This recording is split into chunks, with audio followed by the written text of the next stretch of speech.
وفاة الملياردير محمد الفايد تكشف أسرارا جديدة حول غموض مقتل الأميرة ديانا ونجله دودي.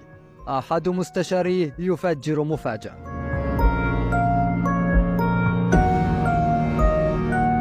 في الذكرى 26 على وفاة الأميرة ديانا زوجة ملك بريطانيا وصديقها عماد الفايد الملقب بدودي، نجل الملياردير الراحل محمد الفايد، أندرونيل الذي عمل مستشارا للفايد يصرح بأنه كان يلوم نفسه ويقول إنهما كانا مختبئين بأمان داخل فندق ريدز، وأنه سمح لهما بالمغادرة بعد إصرارهما قبل وفاتهما بحادث سير في باريس.